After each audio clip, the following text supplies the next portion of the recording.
From Boston, Massachusetts, to Adelaide, Australia, and everywhere in between. Talking local and national sports and just about anything discussed in a tavern.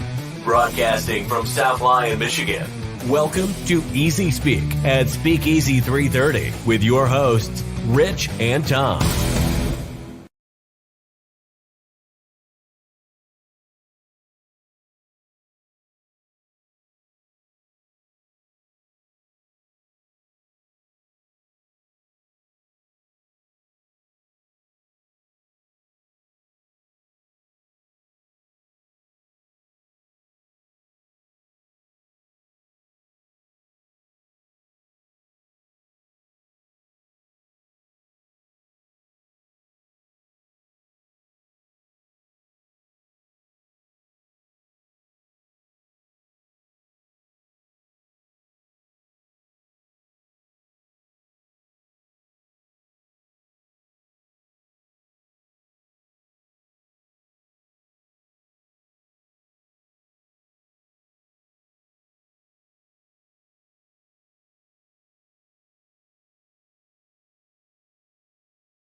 We having technical difficulties? Yeah, we should be good now.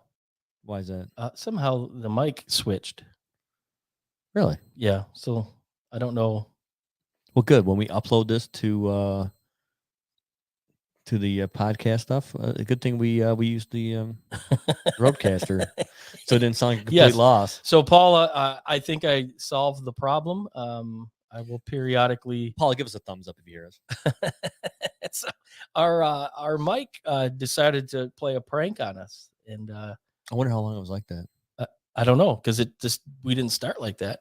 No, but again, it has been how long since we've gone live, and apologies. I'm going to tell you right now, this probably wouldn't have happened if I was behind the sticks right now. No, don't. Yeah, exactly. All the crying in the world. I love you, man. But yeah, no. So we got another exciting draft. What do we have? Like 5 picks in the first 80-something picks. Yeah, I mean 2 in the first round. Yeah, we got 2. We got number 6, number 18, number 19, 6 and 18, 6 and 18, 6 and 18. So I we're not going to speculate in the draft because we'll probably end up getting some of the other boys together and doing a draft show. But the gist of this segment was that magic, that Detroit put together this offseason. It was in complete jeopardy. I was panicked. I was so excited. Christina and I actually talked about looking into getting season tickets for next year because the Kool-Aid was sweet and it was cold and it was delicious. Not only was the Kool-Aid extra blue, extra cold and delicious, that cornbread in the oven, hot. So with that butter on there. Yeah. So there was a fear that would another offensive coordinator come in here and be able to duplicate what Ben Johnson did. But folks, he's staying. Have no fear. Ben Johnson is Have no fear. I wish I friggin' had it queued up. I should have. Have no fear. He can't even figure it out. Give him a minute. He's still learning. Oh man, this is brutal. This is brutal. I don't see it. That's probably because it's not there. But he ain't fucking leaving. Yeah, Ben Johnson's staying. I ain't leaving. He ain't leaving. I thought I had that bad boy queued up. No, it's great. I mean, he was the front runner for a lot of different head coaching positions, and he was supposed to go do a in-person interview down in Carolina. He told me, he says, "Well, we got a good thing going here in Detroit, so I'm sticking around and I'm back for another year." So, it's awesome. I think this year they're going to go into the draft. They're going to hopefully get some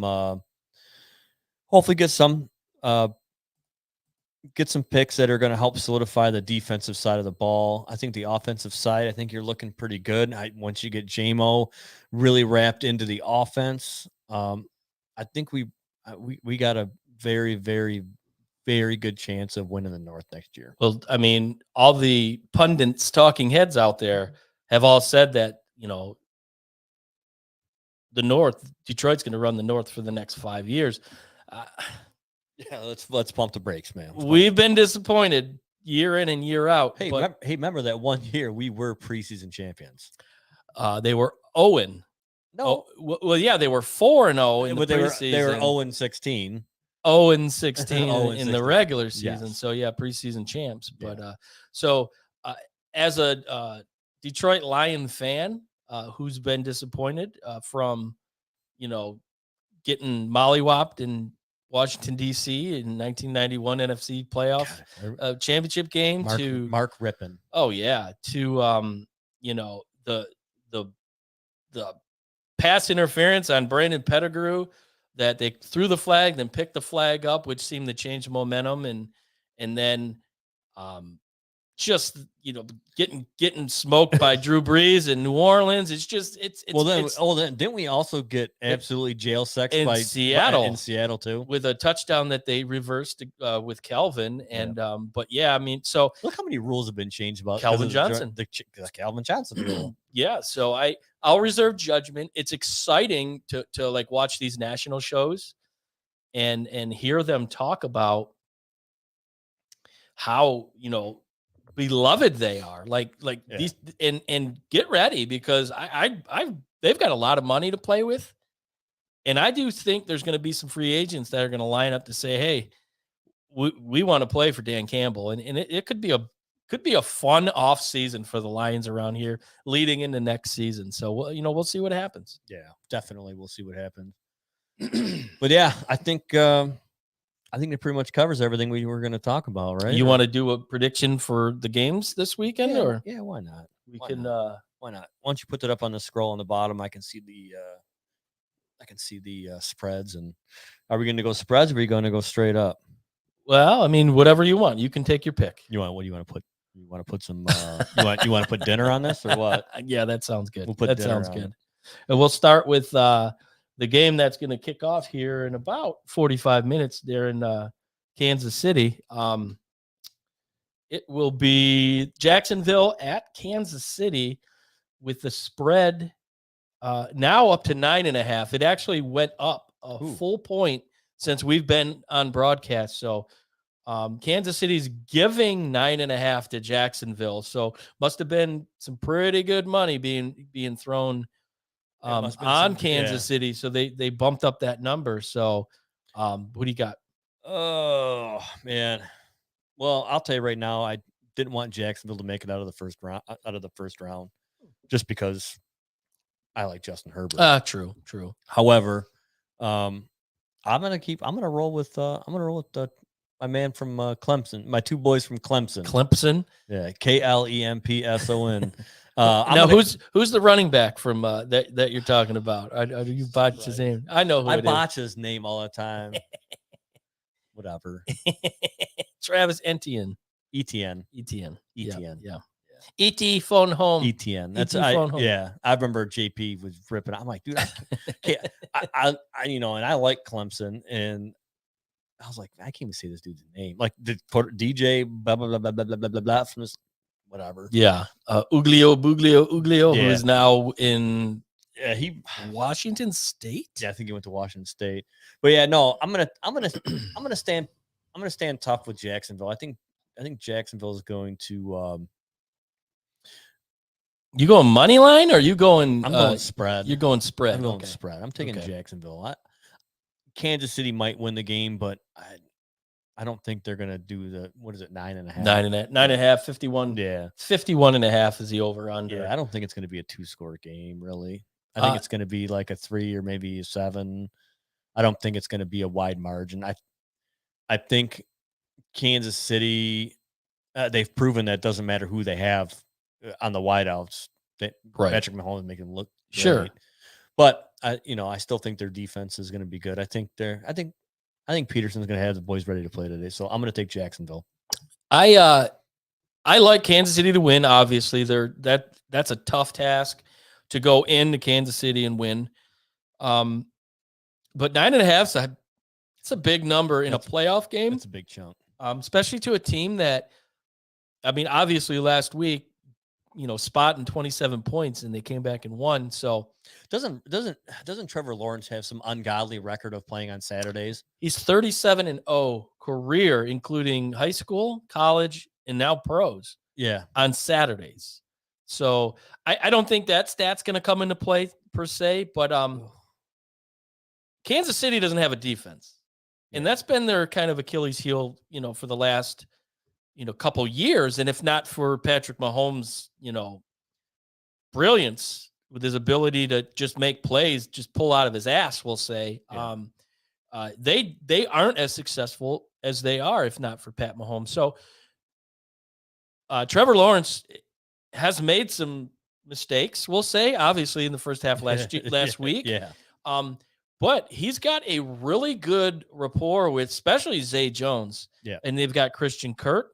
And they've got a pretty underrated run game. But don't forget Evan Ingram at the tight end position, who has had a huge year, but nobody knows because he plays in Jacksonville. True. So can Jacksonville put up points against Kansas City? Absolutely.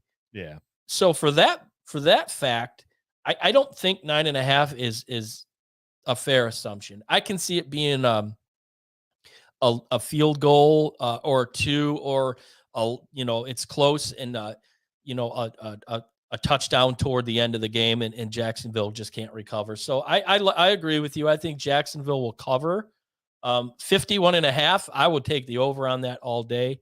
Kansas City is going to win, but I guess that's probably. We're doing over-unders, huh? So, you don't have to. I just said, but the money line right now is. You said it was 51.5. I'm going to take the under. You take the under? Yeah. Money line's 360, so that would be a nice little gain if you could win it, but I don't see that happening. Yeah. And then so we'll move on to tonight's game, which is going to be an absolute war with the New York Football Giants taking on the Eagles of Philadelphia, which I might add, one thing we talked about on Reckless Speculation, check it out Wednesdays on this here River City Media Network. Oh, Jesus Christ, look at that plug. Not on my show. Jalen Hurts hasn't played meaningful football in 5 weeks. And the last 4 weeks leading into the playoffs, Philly was 2-2. Is that something that should worry Philly fans?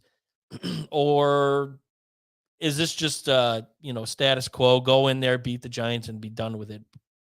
But for me, I think this is a game that, as a Philly, if I was a Philly fan, I'd be scared to death. Oh, yeah. Like he said, meaningful football he hasn't played. But with that being said, I mean, how many times have we seen him come in when he was a second stringer and not play meaningful football, come in and absolutely do what he does? Right. So the point spread is it's right now 7. It's 8. It went up. It went 8. It went up to 8, and the over under is 46.5. So I'll probably get ridiculed for this one, but I think the Giants are going to win. I'm taking the Giants, but I'm not taking the Giants just because of the spread. It is what it is. They're hot. I think they're going to take it. I think they're going to come out. Like you said, it's going to be a tough game. Mm-hmm. And it's an in-division game with rights to go to the NFC Championship game. Daniel Jones, like I said earlier, playing out of his ass. You mentioned Saquon Barkley really wasn't utilized last week. So, so last week is kind of more of like a, maybe like a tune-up for this game. I think he's going to. I think if they can establish the run game, I think they're going to be okay. If they depend on launching the ball down the field, they're probably going to have some problems because Philadelphia's got a good. Their secondary. Their secondary is good. Their backfield's good. So, yeah, I'm saying it's going to be the Giants are going to take it. And you always said 46 was the over? 46.5. I'm going to take the over on that. Well, you won't get any arguments from me. And my bet your nuts for this week was, as a matter of fact, the Giants money line. And that was when it was 7.5. So now it's up to 8. I like that line number even more. Money line right now is at plus 300. I look at the Giants team and I compare them a lot to last year's Bengals team, how they won all their games on the road and they played with the lack of fear. They played like they belonged there. And if you go back to the Flacco-led Baltimore Ravens, forget what year it was, where they marched on the road every week to the Super Bowl and won. This is what the Giants team reminds me of. But they have a quarterback. Not only that, though, with the road team, they're just like exactly what you said with Flacco.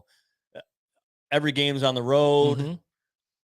They don't have the pressure. There's no pressure. Right. They're the underdog. They know that the underdog coming in. They're expected to lose the entire playoff. Like, you know what? This is what it is. Right. So the difference between that team is maybe Daniel Jones has a little more athleticism which he probably has a lot more athleticism than Flacco, but they both had really good defenses. And Thibodeau, whatever you want to say, he was looked at it here in Detroit. Thankfully we went with Hutchinson, but he's picked up the steam. That defensive front has been solid. So there will be a spy on Jalen Hurts, and their objective is to keep him in the pocket. They're going to have him contained. Right. So if that is the case, A.J. Brown aside, Devontae Smith aside, Sanders and running back, if you keep Jalen Hurts contained, I like the chances, and I do think that's going to happen. I think New York goes in there. I think this is a Saturday night game, and anticipation a lot like the Green Bay game. Green Bay had to wait all day to play, and Detroit was just sitting back. They were loose, ready to go. I think that's going to happen. Give me the Giants to not only cover, but to win. And I agree. I think that 46.5 is pretty low. Yeah. So I think that'll go over. And then tomorrow, we got Cincy and Buffalo. Yeah, obviously the emotional bowl game of the weekend, Cincy Buffalo. That number has jumped to -6 for Buffalo, over under at 48. I'm still going Cincinnati on this one. Cincinnati, and what you said, what was the over under? 48. I'm taking the over on that. Yeah, I think it's going to be a high scoring game, but I think final whistle, it's going to be Cincinnati with the win. Yeah, I've kind of wrestled back and forth with this game, and obviously, and as Forrest Gump would say, that's all I got to say about that. That's all I got to say about that. That's two impersonations in one in this week. I did the George Bush on Wednesday, but anyways, good thing it wasn't Ross Perot, right? Gotta pull your ears out. I really was hoping to see Cincinnati in the Super Bowl to get a shot at Joey B, who big fan of. I just like the way he presents himself, off the field and on the field. He's a cool guy, Joe Cool, that's the way he is. But I haven't been able to bet against Buffalo all year. And for as bad as they played, I mean, the same could be said with Cincinnati. But the difference in this game is it's in Buffalo. And those fans are crazy. I think they're going to be able to fix the mistakes that they made last week against Miami. And because let's face it, Josh Allen really didn't play a very good game last week. And Randall, it's always good to see you tuning in, and I'm glad you're listening. And as always, we're thinking about you. That's our captain right there, Randall QB1. He was involved in a pretty scary car accident, and so he's in the process of recovering. And we wish him the best, and can't wait to be a part of it again. Yeah, for sure, definitely. Randall, good to see you comment on here. Thinking about you, making sure that you're okay. I text you every now and then to make sure you're okay. But you really need to update that Facebook photo. You got to have that mustache that you had going on in there. I think it'd look really good. But no, Randall, thanks for popping in. Yeah, appreciate it. So going back to the Cincinnati game, it's and for the exact reasons you're saying, I think it's reversed. I think Buffalo has the ball, last possession. You give Josh Allen any time with the ability to come back. I like his chances. This game being played in Buffalo. I'll take Cincinnati to cover. Wow. But Buffalo's going to win. And that 48 is laughable, if you ask me. You have two pretty good offenses. It's going to go over. I think Bass is going to kick a field goal at the end of the game. Tyler Bass, he's been pretty consistent most of the season. So yeah, I mean, Buffalo at home, and there hasn't been a word if Hamlin's going to be there. If DeMar Hamlin is in the house, I'll liken that to the days when Konstantinov would come to Joe Louis and just, the Mike Utley thumbs up. Oh, I tell you, I'll never forget that. So hey, don't get emotional. Okay? I've moved on from that. Okay, so. okay. And then the last game, I call it the throwback bowl game of the weekend. You have the Cowgirls. I'm not calling them America's team, Cowboys, against the pretty damn good San Francisco 49ers. And I'm sure you've never heard that one before. Yeah. And it's always nice to, it's kind of a feel good story coming out of San Francisco with very unfortunate that, Jimmy G is out and hate to, cut in, but the entrepreneur, I'm just wondering, what is that on your head? That's the flamingo hat, man. Is that a giant? That's the flamingo. Pinay? It's a flamingo. It does look like a. I thought it was. It looked very phallic shaped. So. Yes, it was. It was. But thanks for chiming in, Derek. So yeah, I think very unfortunate that San Francisco, they lost Trey Lance, they lost Trevor Lawrence, or not Trevor Lawrence, Jimmy G, and then they're on to their third string Brock Purdy, Mr. Irrelevant. We'll say that, but he's played solid since he's came in. He's been doing the little things, but the little things he's been doing it very well. So that game right there, -3.5. I'm sorry, it's -4. -4 over under 45.5. Okay, so here's my thing: is Dallas's defense is pretty good. It's pretty good. Pretty good. Their offense is, what I've noticed this last couple weeks. I want to say probably maybe 7-8 weeks. Some of the things that I saw was they didn't have what do you call it? Jesus Christ, what the hell was the name of it? They haven't really used Zeke Elliott very much. Yeah. So, but Tony Pollard's been a beast. So, in that game right there, I hate to say it, but I think, God damn, San Francisco's gonna win. I'm gonna take the under. I don't think it's gonna be a high scoring game. We got somebody coming in, huh? Yeah, we got a good buddy Raj from the Reckless Speculation show chiming in. Hey Raj, how we doing tonight? What's happening, man? And I can relate, dude. I don't like taking the Niners in anything really, but I think they win that game. I know, isn't that? I mean, it's terrible. I'm sitting there and I'm hemming and hawing back and forth. I'm like, as much as you look at the way Dallas has been playing. I mean, they've been playing pretty good as of late. But then you got Brock Purdy. He's a rookie.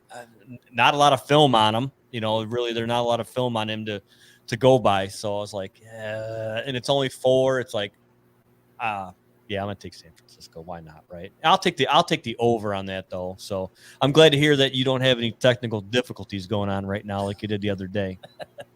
Oh, dude, I live in technical difficulty. I mean, literally and figuratively, my life is a technical difficulty. I think for me in that game, the tale of Dak Prescott has been he's either on or he's off. And I'm not necessarily trustworthy of him being on 2 weeks in a row. So for that alone, San Francisco, #1 defense in the NFL. I think Nick Bosa is going to have him running for his life. They have the best linebacker play. In my estimation. So I think San Francisco is going to go in there and win, and it's 4. I can see it being a touchdown. Brock Purdy's job is just don't make mistakes. He's got unbelievable talent around him now that Debo's back. That's just another weapon to add to the repertoire. So San Francisco definitely, and 46.5? Give me the over on that one because both teams can score, and they will. And you look at that. this is both teams scoring 20 to 23 points. That's going to happen.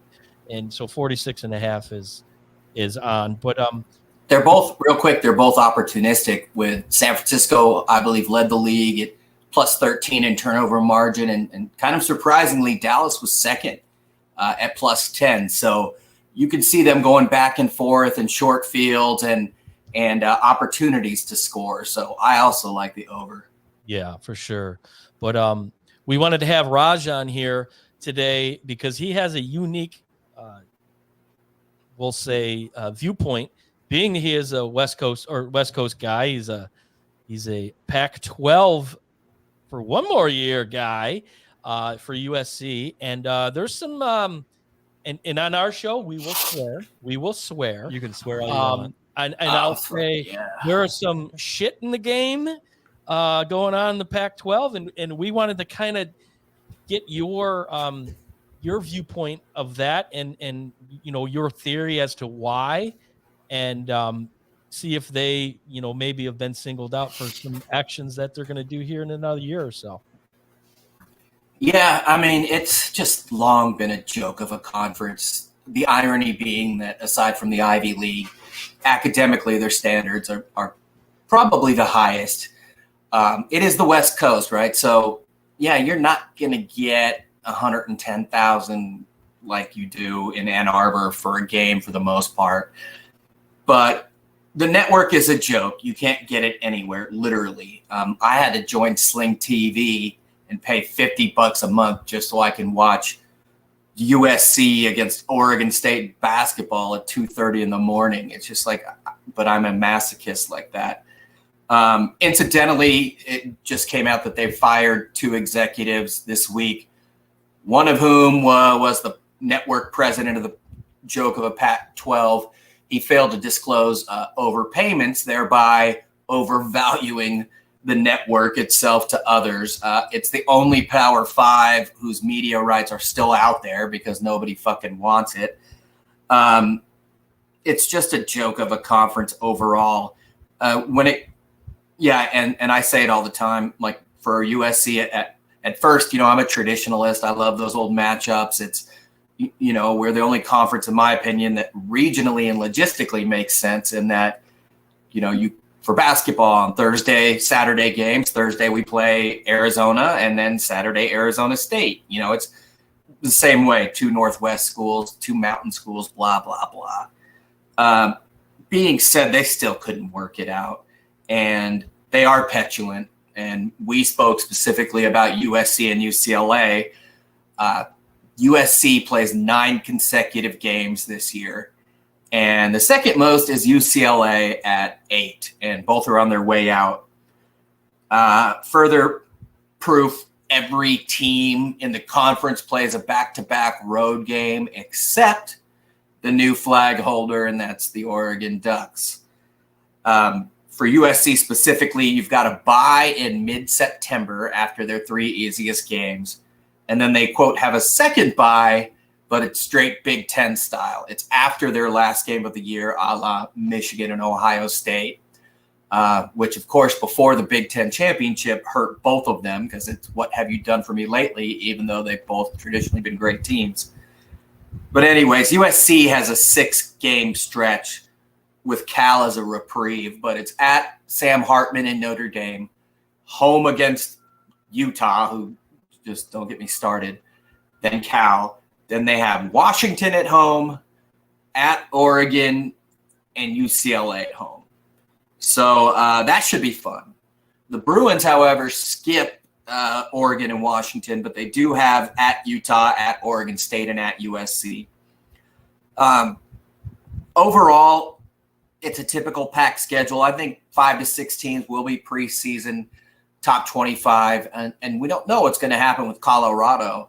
I started that Coach Prime documentary, and I was like, damn, dude, I'll play for that dude. Like, he's got a lot of talent coming in, and obviously not the hardest in-conference – well, I just contradicted myself. But I was kind of switching to that to out-of-conference games just quickly. I know nobody cares about the Pac-12 this much. But there's about 7 games, I think, that are significant, and one of those is Colorado at TCU. Utah plays 2 of them. They have at Baylor and then the home game against Florida, the return game for that. Of course, USC at Notre Dame, and I'm biased, but that's the longest intercontinental rivalry in all of college sports. And is that game in Notre Dame this year? It's in South Bend in mid-October. Are you going to be going to that game? I don't know. I've been many times, including the Bush Push. I'm going to play it by ear. Because Sam Hartman scares me, and my record there is like 1-3, and it sucks. If you go, we are going. We've got a good friend that's a Notre Dame grad. His mom and stepdad put on probably the best tailgate in South Bend. So that could be a fun weekend. So if you go, I think South Bend's only about a 3.5 hour drive from here. So definitely going to take a trip if you go. Well, that may sway my opinion. I mean, it is the most beautiful game day I've ever been to. There's nothing like South Bend, and we play them mid-October, leaves changing. And even after the Bush Push game when we were number 1 in the country with Charlie Weiss, after the game, people were like, oh, great game. They're wishing us well. And I'm like, what the fuck are you talking? In LA, you'd get shanked. So that adds to the experience. But yeah, all in all, it's like Canadians. So it's like meeting Canadian. How's she going, eh? How's she going? You could run into their car and they'll be apologizing to you for, oh, I'm sorry. I'm sorry. I'm sorry you hit my car. It's true. It's true. That's a same thing. A quick side note in the South. I was walking down the street when I first moved here, and someone's like, "Hey, how are you?" And I'm thinking, "What the fuck do you want?" Like, it baffled my mind that like people were genuinely interested in my well-being because in California. You know what that reminds me of? That movie that Steve Martin was in, My Blue Heaven, when he's in witness protection. They're like, "How you doing, sir? How you doing, sir? How you doing, sir?" He goes through the checkout. He checks everything out, and he turns around, looks at the guy. Hey, fuck you. Yeah, exactly. That is my reality. But that is funny. Yeah, I'll think about that, man. And I'm excited. Again, that's the best game day. But yes, the overarching point that we had talked about is they are trying to fuck USC and UCLA over. But we're still going from JV to varsity. It is a bummer because this is going to be the last year we have of Caleb Williams, who is one of the best college quarterbacks I've ever seen. And I don't think that's hyperbole. I said it early on, just the things he can do when he's healthy. It's just we don't have time, and there's only so much you can do in the portal. Just don't have that depth. And with a schedule like this, that's going to be the problem. We saw it at the end of year against Tulane. We are not Michigan. We don't have 3 deep and 4 and 5 stars. So my hope is everyone stays healthy and they can get to the playoff, but the Pac-12 is doing their best to prevent that.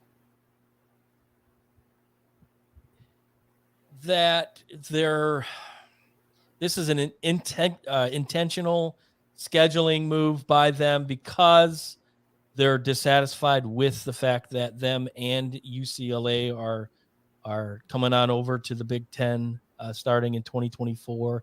Is this their last shot at them, we'll say, for what they feel like they're being punished? Oh, yeah. I mean, it is LA, number one, the biggest market in the conference.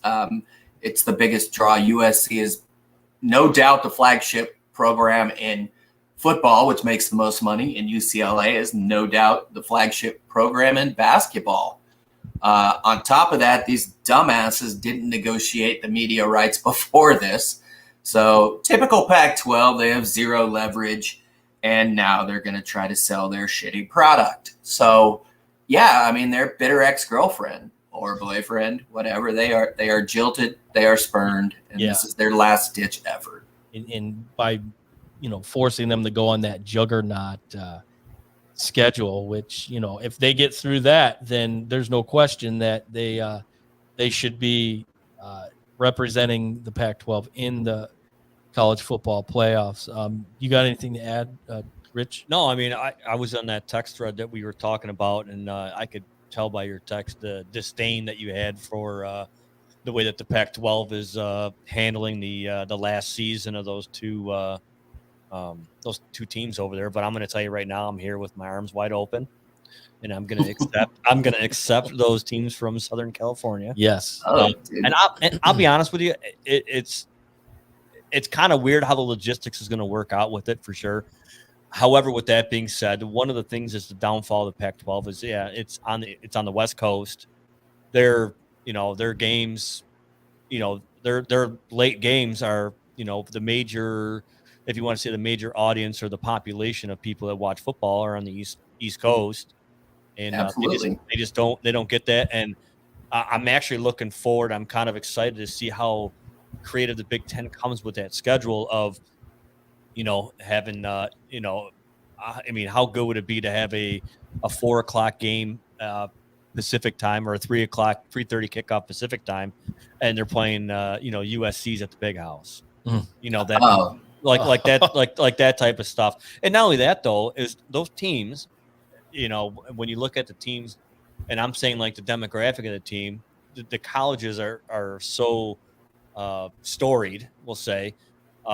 A lot of money, a lot of funding, a lot of boosters, a lot of alum that donate, and they travel well. So it's kind of like Michigan travels well. If you take a team, Michigan plays out the West Coast, they're gonna have their fans.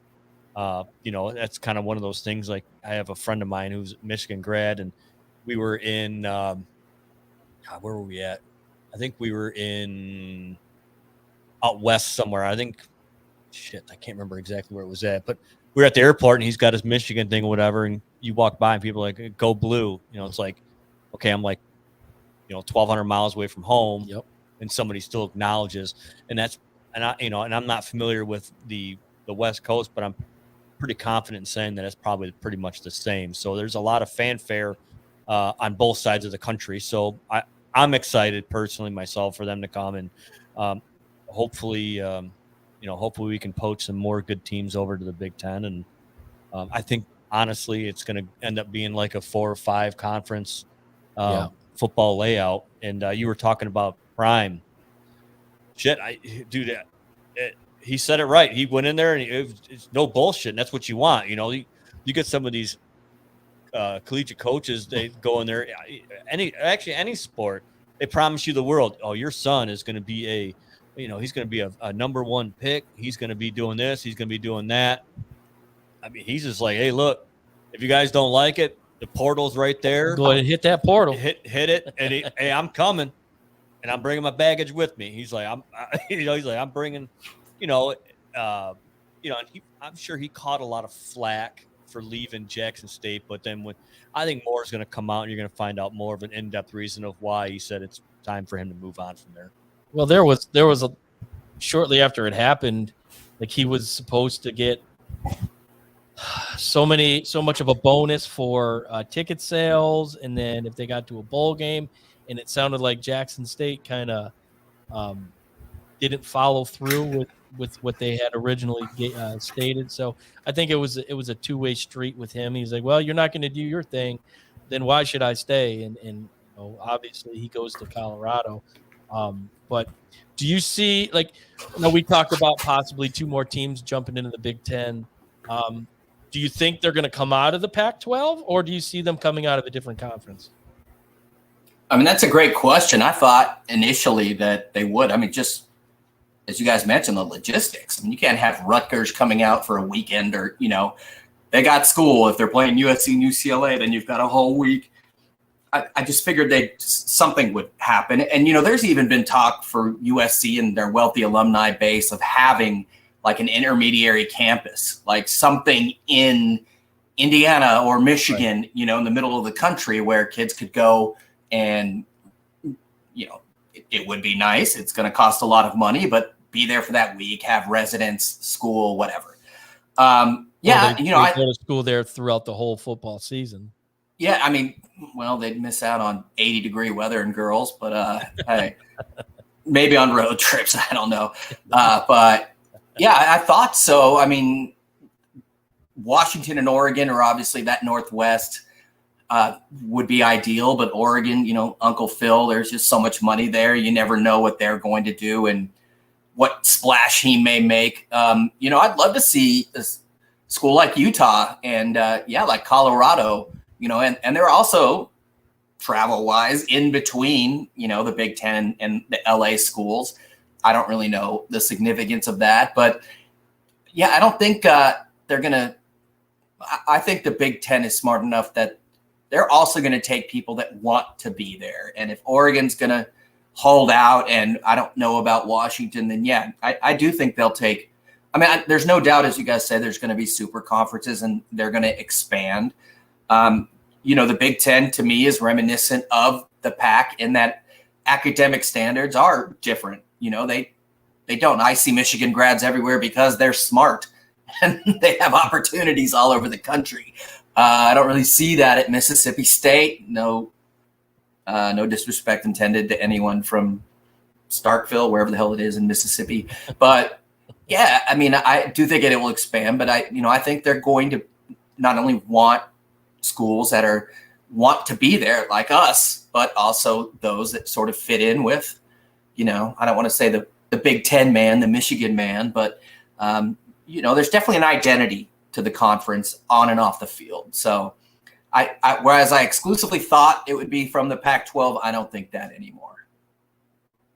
Yeah, my initial thought was Oregon, Washington. I think, obviously Utah, they kind of fit that mold of a Big Ten team. But then you come back to this side of the country, Pitt's a team that kind of hard-nosed, you gritty, blue collar, steel town, fits the mold of the Midwest Big Ten school. So I don't think there's any question. That may have changed now that the commissioner now is gone to try and get the Bears out of the trash heap. But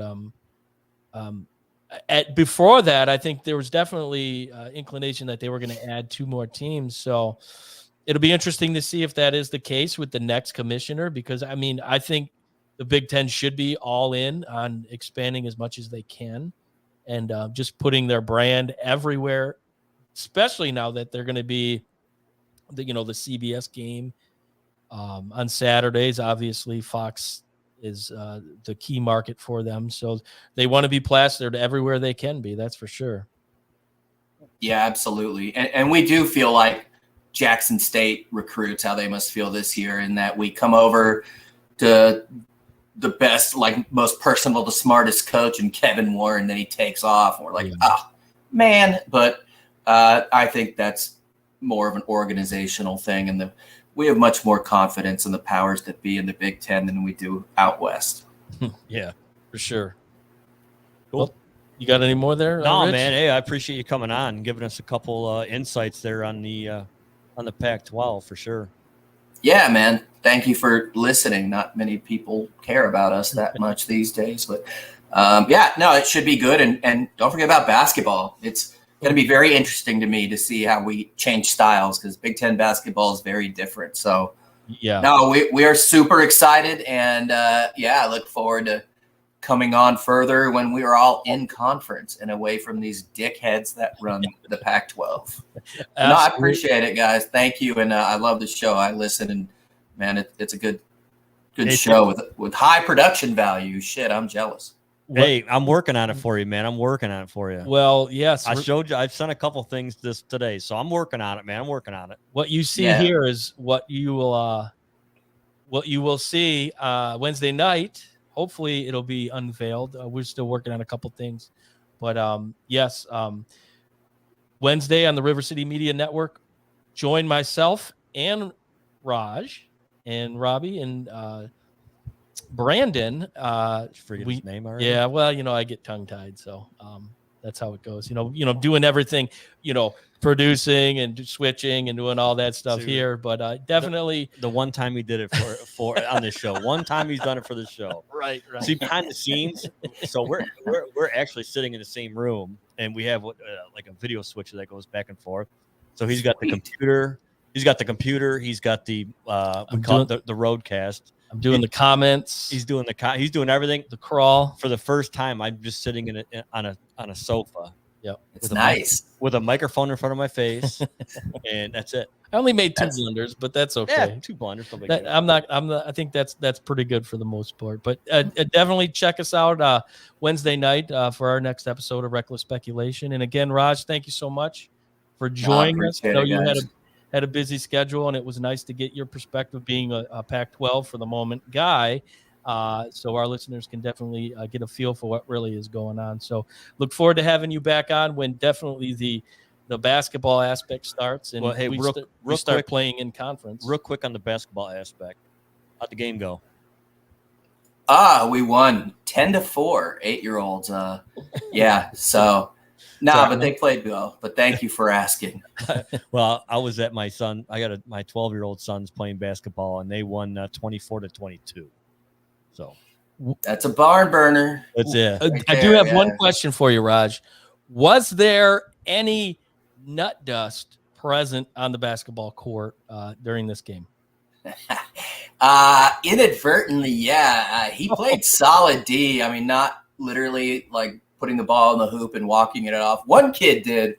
One kid, an 8-year-old, hit like a 20-footer, and he just pimped it on the way back, like walked it back. So that does qualify as nut dust. So that's awesome. That's awesome. So cool. Again, thanks, Raj, for coming on, and we hope to do this a little bit more regular when Rich has the time. And it's pretty tough, but hopefully we can string up a show next week or something. But obviously keep an eye out on Facebook and the Twitter machine, and we always will promote when we're going on. And I look forward to being on a show with you on Wednesday night, Rush. Right on, man. And let Rich know that we have no problem spending Robbie's money. So there's a lot of it. So, we can buy his time, hopefully. But no, I appreciate it, guys. Keep up the good work, and I will talk to you soon. All right, thanks, buddy. Raj. Take care. All right. So with that being said, thanks everybody for listening. And hopefully we'll do this again. And on that note, we are out of here.